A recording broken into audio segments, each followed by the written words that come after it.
Gente, eu tô com sono. Fala pessoal, beleza? Lucas Rain aqui e hoje eu queria bater um papo com vocês sobre idolatria a Deus. Esse aqui é o meu canal e se você gosta de conteúdo assim, já se inscreve, deixa seu like, essas coisas aí que o YouTube pede. Beleza? Bora pro vídeo. Beleza, vamos lá. Idolatria a Deus. É um tema até, sei lá, tipo assim, idolatrar a Deus é meio esquisito, né? Mas você já parou para pensar quem que a gente tem adorado? Tipo assim, será que a gente realmente está adorando Yahweh? Será que a gente realmente está adorando o Deus, o grande eu sou? Será que a gente está adorando os deuses dos patriarcas, tipo Abraão, Isaac, Jacó? Cara, quem que a gente está adorando? Talvez a gente precise entender se a gente realmente está adorando Yahweh. E o grande X da questão é assim, vamos lá. Talvez eu vire para você e fale assim, cara, quem é Yahweh? E você me responda, cara, Yahweh é Deus. De certa forma, beleza, mas a gente precisa entender uma coisa. O que é Deus? Se Yahweh é Deus, o que é Deus? Porque fica um pouco confuso para mim. Porque quando a gente vai ver lá na Bíblia, é muito comum a gente ver o termo Elohim sendo traduzido como Deus ou deuses. E é até um pouco esquisito, porque você vai falar, ih, olha lá vem um cara falando de heresia, vai falar de deuses. Se a gente parar para analisar um pouco mais a fundo, vamos lá, em Êxodo 20, versículo 3, lá vai estar escrito assim, ó, Yahweh ele decreta, né? Não terás outros deuses diante de mim. Deus não é bobo. Por que ele decretaria para não ter outros diante dele se não existissem outros? São coisas para a gente pensar. Só que aí que está o X da questão. Quando ele está falando deuses, ele está usando essa terminologia Elohim. Não terás outros Elohims diante de mim. E se a gente for tentar entender, lá em Salmo 82 também vai falar a mesma coisa. A Asaf vai citar aqui Deus, e a palavra para Deus ali é Elohim, está na congregação entre outros deuses, Elohim também. Então, tipo, quando a gente declara que Yahweh é Deus, a gente está meio que pegando dizendo, cara, Yahweh é um Elohim. E, pasme, Elohim não é o nome de Deus. Desculpa, Kleber Lucas. Mas, tipo assim, é como se fosse assim.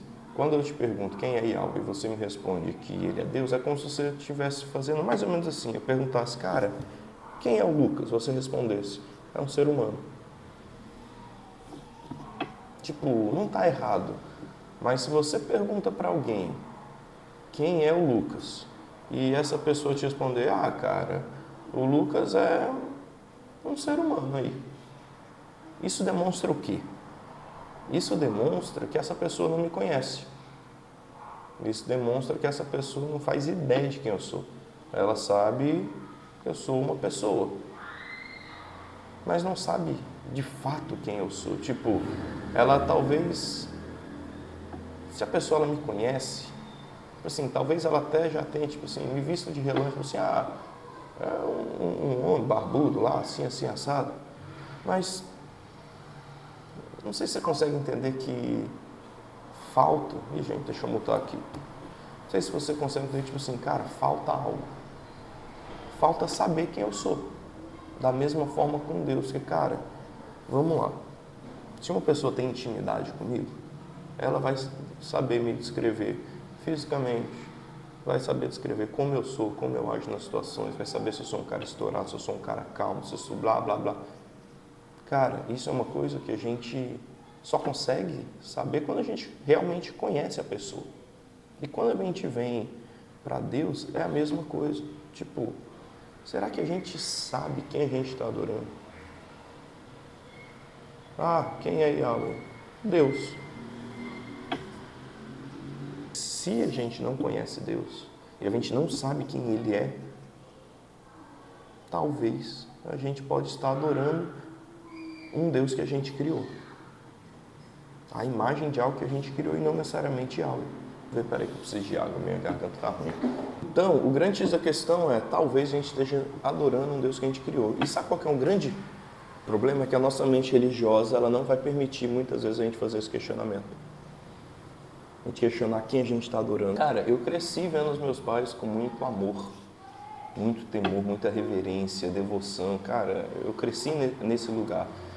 E isso sempre me intrigou, porque tipo assim, mano, vamos lá. Você tem um pai que diz para você que não se move se não ouvir a voz de Deus.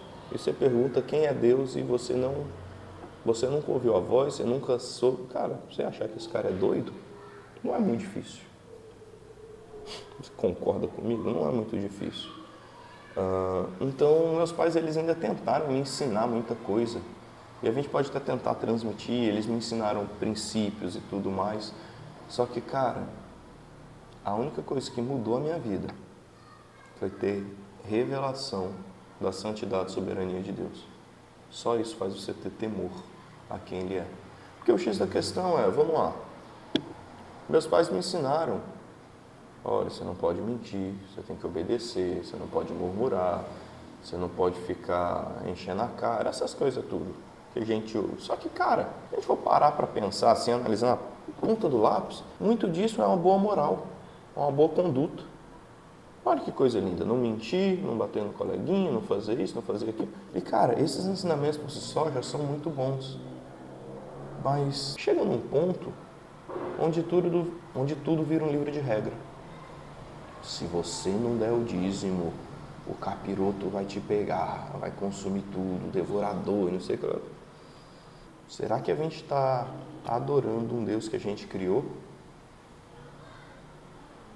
Porque, cara, se a gente está seguindo um bando de regra, sem entender a quem a gente está servindo, sem entender a quem a gente está cultuando, cara, tem alguma coisa muito errada.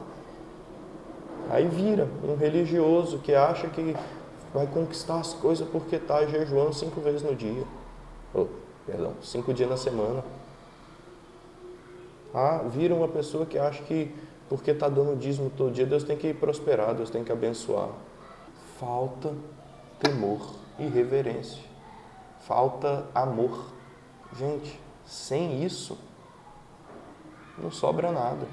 Não é muito incomum a gente ver pessoas criticando a igreja. Criticando que a igreja virou um palco, ou um palco não, virou uma casa de show com luzes, parede preta, isso e aquilo. Cara, não é incomum ver isso. Não é incomum ver, principalmente os crentes velhos, os crentossauros, como diria papai. Meu Deus, tudo escandaliza, tudo deixa assim, tudo... Gente, a grande realidade é que se perdeu o temor, se perdeu a reverência ao nome de Deus. Se perdeu o temor ao nome de Deus. Cara, eu lembro que há um tempo atrás, você não pode falar que Jesus é você, era só Senhor. E, gente, eu não estou aqui para discutir se está certo, se está errado, beleza? Não é esse o X da questão. Mas o motivo de se fazer isso não era porque era de caramba, mano. De respeito. Eu cresci de uma forma que era, mano, pai e mãe não é você, é senhor e senhora. Sim, senhor, não existe. Mais tarde eu vou... Não, é sim, senhor, não. Entendeu? Sim, senhor. Enfim, era sinônimo de respeito. Só que, como sempre, a gente pega o que é sinônimo de respeito, transforma numa religiosidade e enfim, isso também é assunto para outro vídeo. Mas o grande X da questão é, cara, cadê a reverência? Cadê o temor? Onde é que está? Antigamente a gente tinha uma questão, cara, eu lembro do meu pai falar, filho, não vai para a igreja de chapéu, de boné, tem que tirar o boné por orar, tem que... E, gente, são coisas que não tem base bíblica, não tem nada, mas... E que pode virar uma religiosidade, mas na época que isso era dito, cara, não era por mera religiosidade. É porque a cultura onde ele foi criado era... Mano, você tira o chapéu para falar com alguém mais importante. Você faz tal coisa para falar com alguém que está mais... Enfim, não estou julgando aqui as atitudes. Mas o que eu estou falando é da forma dele e da forma dos nossos pais, nossos avós. Cara, eles respeitavam, eles tinham temor a quem Deus é. Homens de Deus, eles eram respeitados, eles eram temidos. Hoje em dia, cara, virou bagunça. A falta de temor nas igrejas denuncia A falta de revelação de quem é Yahweh. Não tem como, e se falta a revelação de quem ele é, então a pergunta vai mais profunda.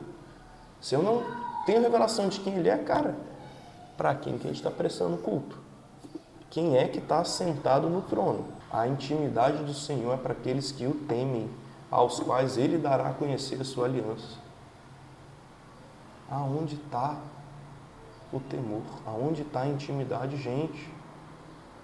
E beleza, talvez você chegue até aqui e fale assim, Lucas, tá bom, não concordo muito, acho que você falou besteira, mas eu acho que eu adoro Yahweh sim, eu sei quem que é e tudo mais. Gente, eu acho que a forma mais fácil da gente identificar quem a gente tem adorado é a seguinte: se pergunte, cara, será que eu estou me tornando mais parecido com ele? Ou será que eu só tenho uma boa moral, mas há muito tempo eu não estou sendo moldado para ser como ele? Será que você tem se tornado como ele? Esse é o grande X da questão. Cara, a Bíblia vai mostrar pra gente em Salmos, assim, Lucas, de onde é que você está tirando isso? Salmos 115, Salmos 135, ele vai falar basicamente a mesma coisa. Vai falar, os ídolos que têm boca, mas não pode falar, olhos, ouvidos e tudo mais, tem ouvido, não ouve essas coisas, mas olha 18, que legal. Salmo 135, verso 18. Tornam-se como eles, aqueles que os fazem e todos aqueles que neles confiam. Olha que interessante. Mesma coisa está no Salmo 115, versículo 8. Tornam-se como eles, aqueles que os fazem, todos que neles confiam. Então, gente, isso leva a gente para uma reflexão. Com quem eu tenho me parecido? Em quem, a imagem de quem eu tenho sido transformado? Porque, se a sua vida tem girado, vou dar um exemplo, em torno do dinheiro, cara, eu quero ganhar mais dinheiro, eu preciso ser mais sucedido, e isso é o que te move? Ai, Lucas, isso não acontece. Gente, já conheci gente dentro da igreja, que está ali ministrando todo domingo, que está junto, que está isso e aquilo lá, e a fala da boca dele era, cara, o negócio é ficar rico. Meu negócio agora vai ser ganhar muito dinheiro, nos próximos anos vai ser. Ou talvez a sua vida está girando em torno da sua família. Cara, eu tenho que dar o melhor para eles. Então eu vou trabalhar, fazer isso, mas o que seria melhor do que Cristo? Se você está sempre vivendo a sua vida e orientando ela em função da sua família, do seu cônjuge, ou de qualquer coisa do tipo, cara, talvez você esteja se moldando a sua própria imagem, algo que você está criando, ou talvez você esteja vivendo conforme uma igreja prega. Tá errado? Cara, tá. Isso é muito interessante porque a igreja pode se tornar um ídolo. Você está na igreja, você está fazendo tudo e, cara, você está se tornando mais parecido com Jesus ou com o pastor da sua igreja? Você está se tornando mais parecido com Jesus ou um bom líder de célula? Falando de igreja, tem uma coisa muito interessante. Se você começa a se ver nesse lugar de não estar realmente adorando a Deus, quem realmente Deus é, Yahweh e tal, muito provavelmente você vai começar a perceber que as suas relações de discipulados talvez não estejam funcionando como deveriam. E isso acontece porque, não tem como uma pessoa que não conhece a Deus se permitir ser discipulada pelo próprio Deus. E se uma pessoa não se permite ser discipulada pelo próprio Deus, cara, ela não vai conseguir ser discipulada por mais ninguém. Essa é a grande realidade. E às vezes a gente acha que, não, é porque eu e não... Meu amigo, você não é ninguém. A sua boa oratória, seu PNL, seus anos de experiência, isso não significa nada. Se a pessoa não tem revelação de quem Deus é, o resto é inútil. Você pode até mudar a moral da pessoa, mas você não levou ela a ser mais parecida com Cristo. Ter uma boa moral não significa ser parecido com Cristo. Cara, vamos refletir. Será que a gente está adorando Deus ou será que a gente está criando uma imagem de Deus? A gente realmente está adorando quem é Yahweh ou a gente está criando uma imagem? Vou dar um exemplo. Lembra que eu dei o exemplo do Lucas? Cara, pode acontecer. Muito bem. E já aconteceu algumas vezes de pessoas que não estão do meu convívio, não sabem quem eu sou, não sabem como eu trato minha esposa, como eu sou dentro de casa, como eu sou... São pessoas que às vezes conviveram comigo por um pequeno período de tempo na igreja, no trabalho, em algum lugar. Essa pessoa, ela cria uma imagem a respeito de quem eu sou. Então aquela pessoa vai parar e falar assim, meu Deus, o Lucas é isso, o Lucas é aquilo. Tá? Essa pessoa não me conhece. E depois de um tempo essa pessoa passa a conviver, ela para, nossa, eu achei que você era assim, achei que você era assado. Não, eu sou assim, assim, assado. Você achou porque você estava tão longe, você não tinha intimidade, você não sabia quem eu era. Você traçou uma perspectiva, talvez a partir do que outras pessoas falam, talvez a partir do que você olhou e percebeu, mas você não conhece de verdade. Com Deus é a mesma coisa, gente. A gente pode criar uma imagem de Deus baseado no que os nossos pais nos contam, baseado no que os nossos pastores nos contam, e nunca realmente conhecer a Deus, e sim criar um ídolo pra gente. Cara, muitas vezes o nosso imaginário cristão, ele é o de uma criança. A gente acha que Deus é aquele velhinho, bonzinho, e está sentado lá nas nuvens. Os anjos são aquela visão bem grega dos anjos com as asinhas e tudo mais. E tipo assim, cara, quando a gente começa a ter revelação de quem Deus é, essas coisas vão mudando. E é engraçado, porque quando a gente tem revelação de quem Deus é, a nossa vida começa a mudar. Porque eu paro de viver uma vida focada na minha vontade. Eu paro de viver uma vida que não tem sacrifício, uma vida que não tem sofrimento. Cara, eu não sei de onde as pessoas tiraram que crente não tem sofrimento. Não sei de onde foi que tiraram isso. Talvez seja pela teologia distorcida em muitas músicas que às vezes vão cantar tipo nunca vi um justo sem resposta, vou ficar nos... Precisamos ler mais a Bíblia, tá? Spoiler, leia Jó. Cara, o sofrimento ele faz parte da vida do cristão. Em verdade, verdade vos digo que chorareis e vos lamentareis, e o mundo se alegrará e vós ficareis tristes, mas a vossa tristeza se converterá em alegria. A mulher, quando está para dar à luz, tem tristeza porque sua hora é chegada, mas depois do nascimento do menino, já não se lembra da aflição, pelo prazer que tem de ter nascido ao mundo um homem. No mundo passai por aflições, mas tem de bom ânimo. Tipo, e a minha ideia aqui não é romantizar o sofrimento. Da mesma forma que as dores de parto antecedem o milagre do nascimento, da mesma forma o sofrimento precede a glória. Meus amigos, olha o que está escrito em Romanos, e se somos filhos, então somos herdeiros, herdeiros de Deus e co-herdeiros com Cristo. De fato, nossa, isso é muito legal, se de fato participamos dos seus sofrimentos, para que também participemos de sua glória. Considero que os nossos sofrimentos atuais não podem se comparar à glória do que nos será revelada. Pois nossa leve e momentânea tribulação produz para nós um peso eterno de glória, acima de toda comparação.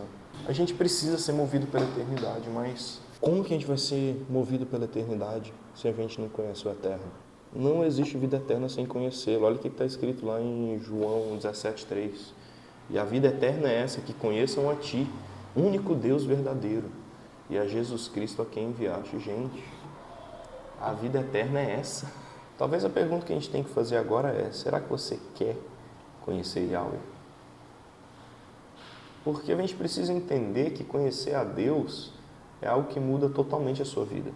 Quando a gente para ver o que aconteceu com aqueles que viram Yahweh, mano, em resumo, todo mundo que viu a Deus foi mudado. Esse é um tempo que a gente precisa conhecer quem é Yahweh. Esse é um tempo de voltar para o simples, quem Ele é. Cara, tem um espírito de engano que tem atuado nas nossas igrejas, falsos profetas se levantando, ministros que estão sendo venerados, adorados, e pastores estão se tornando empresários do reino. Cara, a gente precisa se arrepender, a gente precisa voltar os nossos olhos para Yahweh. A gente precisa voltar nossos olhos para Ele. Gente, não tem como a gente temer quem a gente não conhece.